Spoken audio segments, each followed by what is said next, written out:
Dans l'épisode du jour, Chad Wright, l'un des orateurs les plus percutants de cette chaîne, va nous expliquer pourquoi il est noble de se retrouver recouvert de merde. Pourquoi nous devons continuer, malgré le manque critique d'espoir par moment, malgré les découragements de manière générale, et quoi répondre, droit dans les yeux, aux personnes qui ne veulent pas vous voir réussir. Et juste avant de découvrir ce discours, petit challenge que je te lance, qui est le suivant. Si tu as cliqué sur cette vidéo, promets-toi que ce sera la dernière que tu regarderas aujourd'hui. Qu'après cette vidéo, tu éteindras ton écran et tu valideras toutes les tâches que tu as à faire. Parce que ce qui compte le plus, c'est pas cette vidéo, mais ce que tu vas faire après cette vidéo.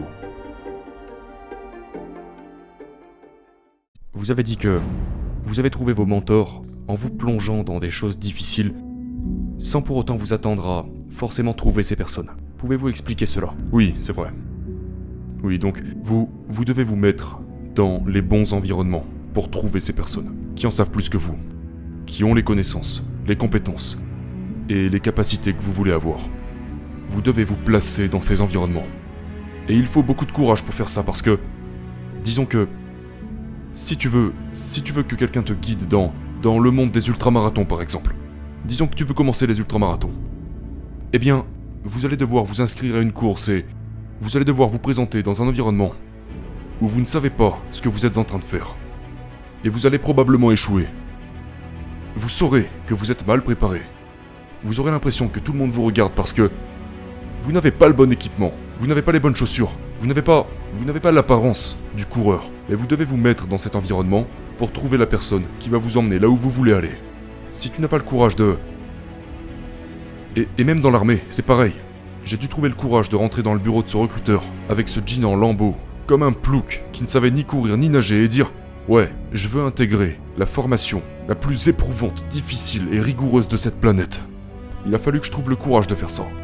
De m'envoyer dans ces environnements où j'allais trouver les gens qui allaient m'expliquer comment je pourrais y arriver. Mais la plupart des gens n'ont pas ce courage. Et je vais vous dire pourquoi la plupart des gens manquent de courage. C'est probablement la chose la plus importante que je vais dire dans tout ce podcast. Chacun d'entre nous, chaque être humain sur cette terre, va devoir traverser des tranchées dégueulasses. Et nous n'avons pas le choix de le faire. D'accord ? Si vous êtes jeune et que vous dites « Non, mon chemin est déjà tout tracé, je sais ce que je fais. » Non, mec. Tu vas te retrouver dans des putains de tranchées à cause de tes mauvaises décisions, de ton manque de compétences, des erreurs que tu vas commettre et toutes les conneries que tu vas faire en cours de route. Tu vas te retrouver dans un océan de boue. Et tu vas devoir apprendre à nager dans cette merde. Ce sera probablement très long.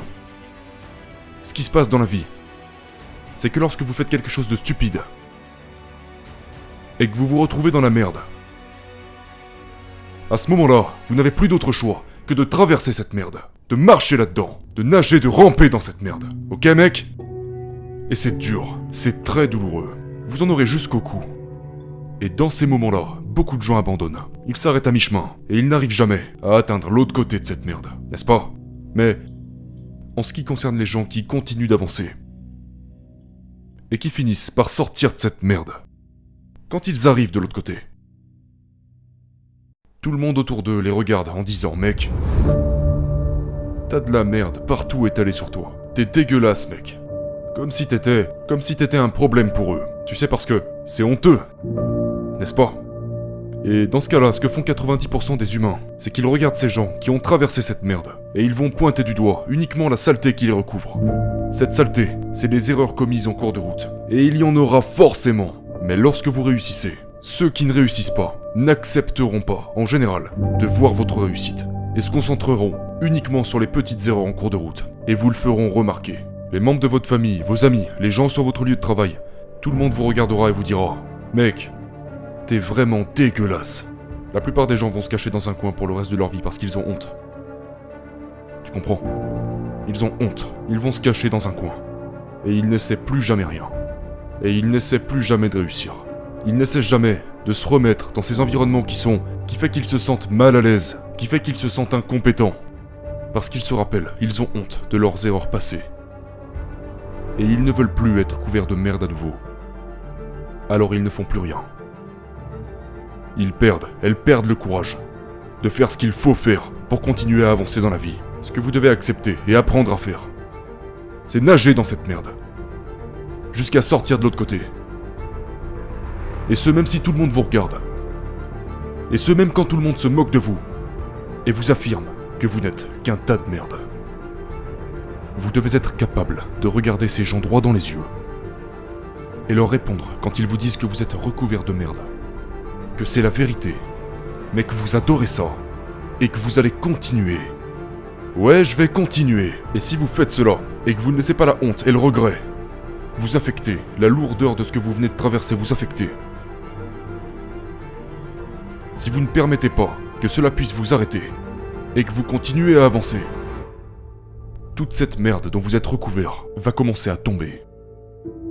Elle va commencer à tomber et finalement, vous serez de nouveau parfaitement propre, d'un point de vue extérieur, mais d'un point de vue intérieur, tout aura changé pour vous. Ce qui arrête la plupart des gens, c'est le regret. La honte, c'est la merde qu'ils doivent traverser. C'est cet immense tas de merde qu'ils ont commencé à créer depuis leur naissance et qu'ils vont devoir maintenant traverser. Laissez-moi vous dire que j'ai fait tellement d'erreurs dans ma vie. J'ai été recouvert de tellement de couches de merde. Pendant ce temps, tout le monde me regardait et me disait que j'étais qu'un putain de loser. Ce que j'ai su répondre à ce moment, ça a été le fait d'acquiescer et de dire ouais, je suis peut-être une merde aujourd'hui. Mais devinez quoi, je vais continuer à patauger là-dedans. Et ce genre de réponse énerve les gens. Les gens m'attaquent tout le temps pour ça. Mais vous savez quoi? Les gens peuvent parler autant qu'ils le veulent. Et ils le feront tout le temps. Mais tout ce qui compte pour vous, c'est que malgré la merde dans laquelle vous pataugez du matin au soir, vous allez constamment de l'avant. Et peu importe ce qu'ils ont dit hier, ce qu'ils disent aujourd'hui et ce qu'ils diront demain. Parce que le plus important, c'est que vous soyez conscient d'aller dans la bonne direction, peu importe le contexte. Ce n'est pas grave si tu es complètement recouvert de merde. Le plus important, c'est que tu n'arrêtes jamais d'aller de l'avant. Les gens vont doucement commencer à se dire « Mais attends une minute, comment il arrive à faire ça? Lui, il est coincé dans une mare de boue et il arrive quand même à sprinter. Moi, je n'ai aucun problème dans ma vie et pourtant je suis constamment à l'arrêt. » Les gens n'aiment pas ça. Et donc ils vont faire tout leur possible pour vous ralentir. Parce que vous leur faites involontairement vivre une situation inconfortable. Parce que vous leur faites prendre conscience d'à quel point ils ne se donnent pas à fond. D'à quel point ils pourraient en faire plus dans leur vie. Et plutôt que de régler le problème et d'agir en conséquence, ils vont tout faire pour vous freiner et vous empêcher d'avancer. Dans le but de se rassurer eux-mêmes. Ça fait chier les gens. Et tu sais ce qui les fait encore plus chier dans cette histoire? C'est quand ils connaissent toutes les erreurs que vous avez commises. À quel point ça aurait déjà dû vous faire abandonner et que vous êtes là et que vous les regardez droit dans les yeux. En leur affirmant avec le sourire que vous n'allez jamais vous arrêter. Les gens passeront leur temps à vous rappeler vos erreurs. À vous rappeler à quel point vous n'avez aucune chance de réussir. Et ces gens n'ont raison que si vous acceptez de leur donner raison. Et que vous abandonnez comme ils vous le conseillent. Et personne ne se souviendra de vous.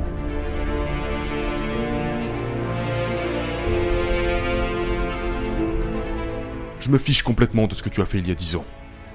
Je me fiche complètement de ce que tu as fait hier. Tu dois juste continuer à avancer. C'est tout.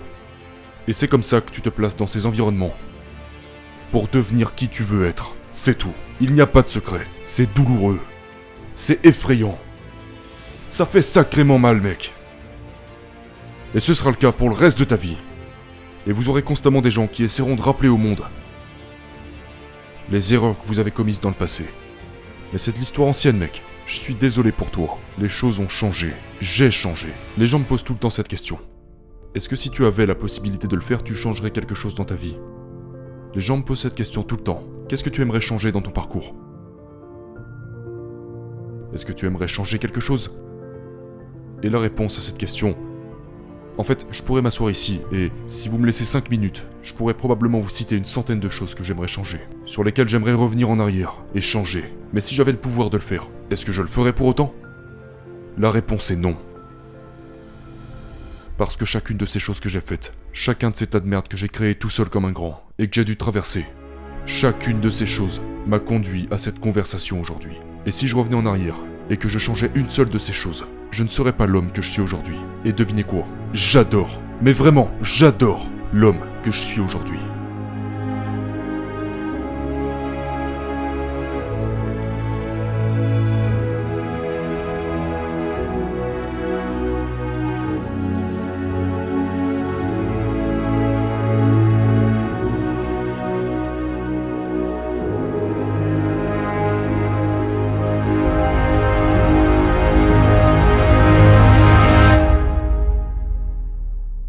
Ce que je dis tout le temps aux gens. Surtout en ce qui concerne le monde des ultramarathons. Disons que nous sortons et que nous voulons courir 100 km. Eh bien, considérez les 98 premiers kilomètres comme un simple processus qui va vous permettre d'atteindre ces 2 derniers kilomètres. Et c'est dans ces 2 derniers kilomètres que vous connaîtrez la plus grande croissance. Si vous continuez à faire ces choses que vous savez devoir faire, comme par exemple, c'est dans ce dernier kilomètre que l'on s'épanouit le plus. C'est juste la façon dont vous devez endurer ce long processus pour finalement arriver à ce que vous voulez atteindre. C'est là, c'est dans ces moments que vous faites l'expérience de la plus grande quantité de croissance. C'est lorsque vous faites ce que vous devez faire, même quand vous n'en avez pas envie. C'est dans ces moments-là que la croissance est la plus forte.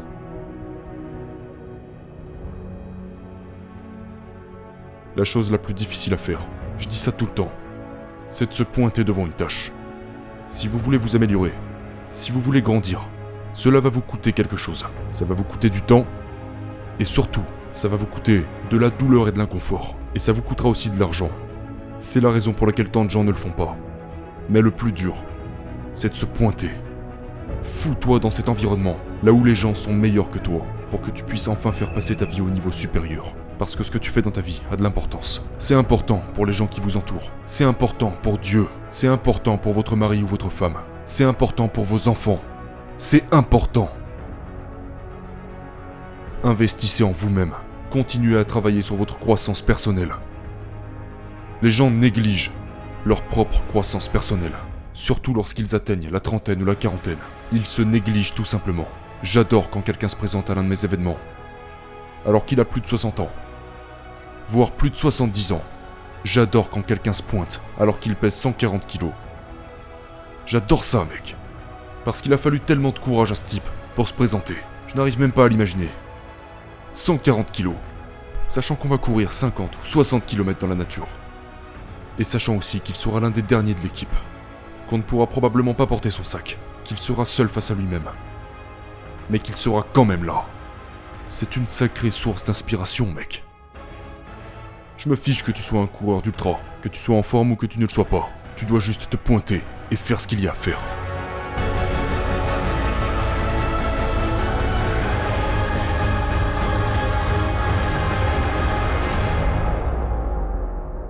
Je profite de ce moment pour vous remercier de votre soutien et vous féliciter pour vos efforts parce que je reçois des messages tous les jours de personnes qui décident de reprendre le contrôle, de ne plus attendre que les choses changent miraculeusement du jour au lendemain, mais qui décident que si elles ne se mettent pas au travail dès aujourd'hui, rien ne changera, et que si elles ne le font pas, personne ne le fera à leur place. Donc c'est parti maintenant. Éteins cet écran et passe à la suite. Les choses que tu désires n'arriveront pas par accident, et tu en es capable. Tu as le potentiel. Il suffit juste que tu lui permettes de s'exprimer. C'est parti.